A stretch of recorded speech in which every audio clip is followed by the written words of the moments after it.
Dear students, welcome again to my YouTube channel.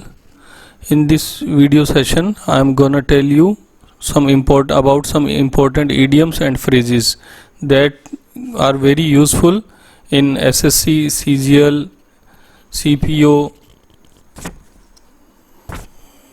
CHSL, SSC steno, bank, DSSB competitive exams में ये idioms जो हैं पूछे गए हैं और अगर आप इनको याद करते हैं तो डेफिनेटली आपको जो है एग्ज़ाम क्रैक करने में ये हेल्प करेंगे। तो शुरू करते हैं। आज का हमारा फर्स्ट इडियम है अबव बोर्ड। अबव बोर्ड का मतलब होता है स्पष्ट और ईमानदार, यानी ऐसा व्यक्ति जो अपनी बात को स्पष्ट तरीके से कहता है और ईमानदार होता है उसको हम अबव बोर्ड बोलते हैं। एग्जाम्पल के थ्रू समझने की कोशिश करते हैं। My friend is above board in his dealing.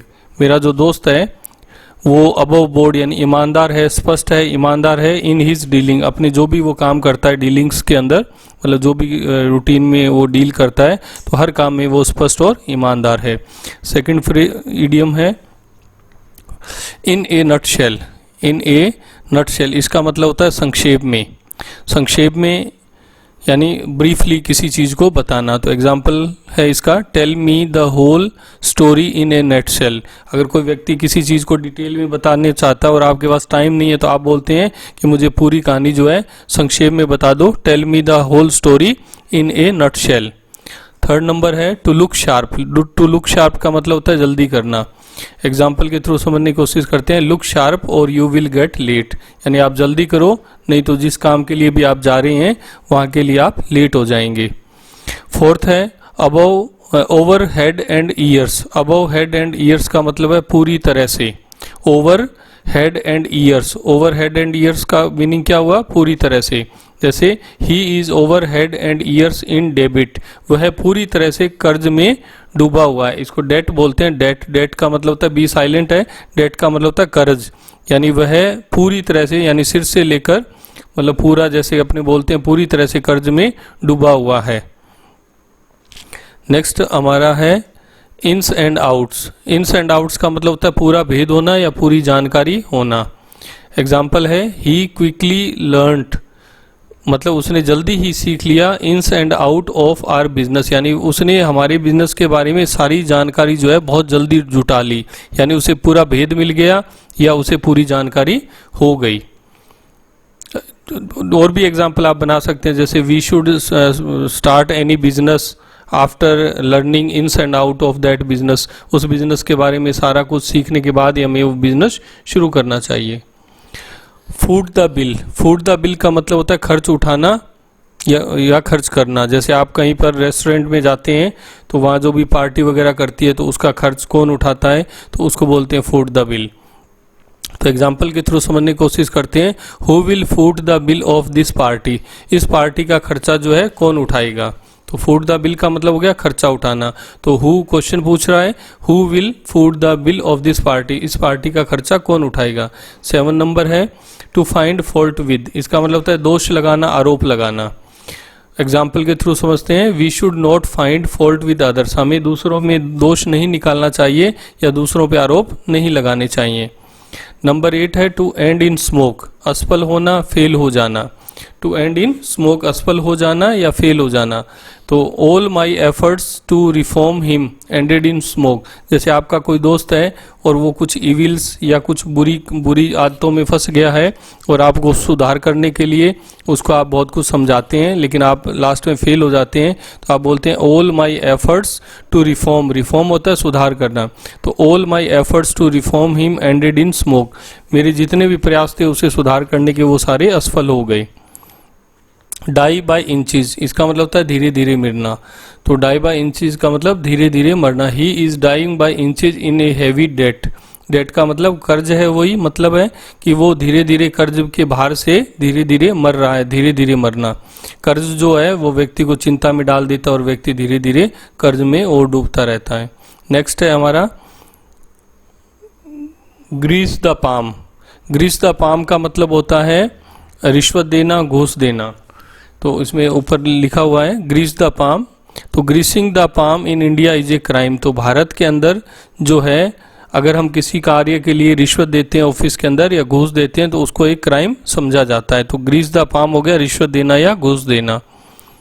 In the air, in the air का मतलब होता है सभी जगह महसूस करना, सभी जगह महसूस करना। तो एग्जाम्पल है terrorism is in the air all over the world, यानी टेररिज्म जो है वो उसको हर जगह महसूस किया जाता है, यानी वो हर कंट्री के अंदर टेररिज्म का एग्जिस्टेंस है। तो इस तरह से बोलते हैं इन द एयर का मतलब होता है सभी जगह महसूस करना। तो terrorism is in the air all over the world. Next 12 number है डार्क हॉर्स। डार्क हॉर्स का मतलब होता है छुपा रुस्तम। तो he turned out to be a dark horse, वह जो है छुपा हुआ रुस्तम निकला, वह जो है छुपा हुआ रुस्तम निकला। जैसे आपका कोई दोस्त है वो पढ़ाई में बहुत कमज़ोर था, लेकिन जब रिजल्ट आया तो आपने देखा कि उसने फर्स्ट डिवीज़न मतलब बना ली या उसने क्लास में टॉप कर दिया, तो आप कहते हैं कि अरे आप तो बड़े हुए छुपे हुए रुस्तम निकले। तो इसको इंग्लिश में बोलते हैं he turned out to be a dark horse. Next है ब्लू ब्लड। ब्लू ब्लड का मतलब होता है ऊंचा खानदान। एग्जाम्पल के थ्रू समझते हैं you should not feel proud of your blue blood. हमें किसी ऊंचे खानदान में जन्म लेने की वजह से अपने आप पे प्राउड नहीं महसूस करना चाहिए, गर्व महसूस नहीं करना चाहिए। व्यक्ति जो है अपने जन्म से गौरवान्वित नहीं होता है, उसकी जो डीड्स है वो अपने कैसे कार्य करता है या उसके डूइंग्स कैसी हैं, तो उससे व्यक्ति को अपने आप को जो है प्राउड फील करना चाहिए कि हम अच्छा काम कर रहे हैं। तो काम करना जो है, अच्छा काम करना प्राउड का मैटर होता है। 14 number to call a spade a spade. इसका मतलब होता है सच बोलना, सच्ची बात कहना, यानी स्पेड को स्पेड ही कहना। तो अपने समझ सकते हैं इसके मीनिंग से, स्पेड को स्पेड कहना यानी सच बोलना। एग्जाम्पल है I have no fear and always call a spade. मुझे कोई डर नहीं है और मैं हमेशा स्पेड को स्पेड कहता हूँ, यानी मैं हमेशा सच बोलता हूँ। नेक्स्ट है टू गिव ईयर, ध्यान से सुनना। टू गिव ईयर का मतलब होता है ध्यान से सुनना। एग्जाम्पल के थ्रू समझते हैं give ear to what I am saying, मतलब ध्यान से सुनो जो मैं आपको कह रहा हूँ। तो मैं आपको बता सकता हूँ, अभी आप वीडियो देख रहे हैं तो मैं भी आपके लिए यूज कर सकता हूँ to give ear. It means कि मैं जो भी आपको समझा रहा हूँ उसको आप ध्यान से सुनिए। नेक्स्ट है 16 नंबर डाउन टू अर्थ का मतलब होता है व्यवहारिक होना। जैसे कोई व्यक्ति प्रैक्टिकल अपनी लाइफ के अंदर रहता है, हर चीज़ को व्यवहारिक तरीके से सॉल्व करता है, तो उसके लिए हम बोलते हैं डाउन टू अर्थ। एग्जाम्पल है my neighbours is down to earth person. मेरा जो नेबर है वो क्या है, is a down to earth person, यानी वो प्रैक्टिकल है, व्यवहारिक व्यक्ति है। Next 17 number at a stretch. At a stretch का मतलब होता है निरंतर, लगातार या बिना रुके। किसी भी काम को लगातार करना, निरंतर करना या बिना रुके करना, इसको एट ए स्ट्रेच बोलते हैं। एग्जाम्पल के थ्रू समझते हैं he can speak 4 hours at a stretch. यहाँ पर FOUR है, 4 कर लेना। 4 आवर्स का मतलब हो गया 4 घंटे। वो 4 घंटे लगातार बिना रुके बोल सकता है। तो जैसे आप अपना और भी एग्जाम्पल दे सकते हैं in my childhood I could run 4 kilometre 2 kilometre at a stretch, यानी बचपन में मैं 4 किलोमीटर जो है पैदल दौड़ सकता था। तो एट ए स्ट्रेच का मतलब होता है लगातार या बिना रुके। I can drive car 4 hours 5 hours 6 hours 8 hours at a stretch. मैं कार ड्राइव कर सकता हूँ, मतलब बिना थके बिना रुके लगातार कितने घंटे, आप 7 8 जो भी चाहें, what ever you can say. 18 all in all. All in all का मतलब होता है कर्ता धर्ता, यानी मुख्य, हेड ऑफ द फैमिली कौन है। तो एग्जाम्पल के थ्रू है he is all in his family, यानी वो व्यक्ति जिसकी हम बात कर रहे हैं वो परिवार के अंदर मुखिया है, यानी घर का हेड ऑफ द डिपार्टमेंट है, यानी वो हेड है घर का। 19 अर्ली बर्ड्स। अर्ली बर्ड का मतलब होता है सुबह जल्दी उठने वाला। जैसे पक्षी हैं वो सुबह जल्दी जाग जाते हैं 4 बजे अर्ली मॉर्निंग में, तो उसी के से बना करके ये हमने फ्रेज बनाई है अर्ली बर्ड, जिसका मतलब सुबह जल्दी उठने वाला। तो एग्जांपल है he is one of the early birds, यानी बहुत सारे लोग जो जल्दी उठते हैं उनमें से ये व्यक्ति भी एक है। 20 नंबर है गो अप इन फ्लेम्स। तो आग से नष्ट हो जाना। गो अप इन फ्लेम्स का मतलब है आग से नष्ट हो जाना। एग्जाम्पल है their whole house went up. Past का है अप इन फ्लेम, यानी उनका पूरा घर जो है आग से जल गया, आग से नष्ट हो गया।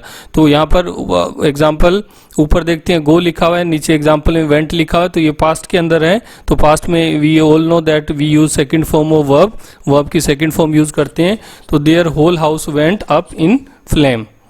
नेक्स्ट है to take heart. To take heart का मतलब होता है हौसला रखना। एग्जाम्पल है ही टुक, ये TOO होना चाहिए था यहाँ पर, he took heart, tried again and become successful. He took heart, tried again, उसने ही टुक हार्ट, उसने हौसला रखा, ट्राइड अगेन, दोबारा कोशिश की, एंड बिकम सक्सेसफुल, और सफल हो गया। यानी हौसला रखना, हिम्मत रखना, to take heart. To go to dogs, to go to dogs का मतलब होता है तबाह हो जाना, बर्बाद हो जाना। एग्जाम्पल है his business has gone to the dogs, उसका जो बिजनेस है वो तबाह हो गया है, तो his business has gone to the dogs. Next है to lay hands on. To lay hands on का मतलब होता है कब्जा करना। We should not lay hands on others property, हमें दूसरों की प्रॉपर्टी पे कब्जा नहीं करना चाहिए। तो शुड का यूज है इसमें, मॉडल शुड का यूज किया हमने मोडाल्स का। तो we should not lay hands on others property. To hush up, to hush up का मतलब होता है दबाना या दबा देना। तो एग्जाम्पल है he try to hush up the evil deeds of his son, वह अपने बेटे के जो बुरे कार्य हैं उनको दबाने की उसने कोशिश की। ट्राइड है, पास्ट है, वर्ब की सेकंड फॉर्म है, उसने अपने बेटे के बुरे कार्यों को दबाने की कोशिश की। नेक्स्ट है ए हरकुलियन टास्क। हरकुलियन टास्क का मतलब होता है बहुत ही मुश्किल काम। तो हरकुलियन टास्क को कैसे बोलते हैं, बहुत ही मुश्किल काम। तो एग्जाम्पल है it is a herculean task to bring up 2 kids now it is. आजकल महंगाई का दौर है, तो इसके अंदर अपने बोलते हैं जैसे बच्चों की स्टडी में बहुत पैसा लगता है, मकान बनाने में बहुत पैसा लगता है, स्टैंडर्ड मेंटेन करने में। तो यहाँ पर एक एग्जांपल है कि it is a herculean task, आज ये एक बहुत ही मुश्किल कार्य है। To bring up 2 kids, bring up का मतलब होता है पालन पोषण करना, पालना, बड़ा करना, पाल पोष के। तो हरकुलियन टास्क है bring up 2 kids now it is, आजकल 2 बच्चों को पाल पोष के बड़ा करना, उनको अच्छी शिक्षा तालीम दिलाना इस महंगाई के टाइम में, ये एक हरकुलियन टास्क है। डियर स्टूडेंट, तो आप लोग इन 25 जो अभी हमने इडियम्स एंड फ्रेजेस हमने अभी सीखे हैं, तो आप इनको बार बार प्रैक्टिस करें और डेफिनेटली ये आपको एग्जाम में क्रैक करने में हेल्प करेंगे। Thanks for watching my video.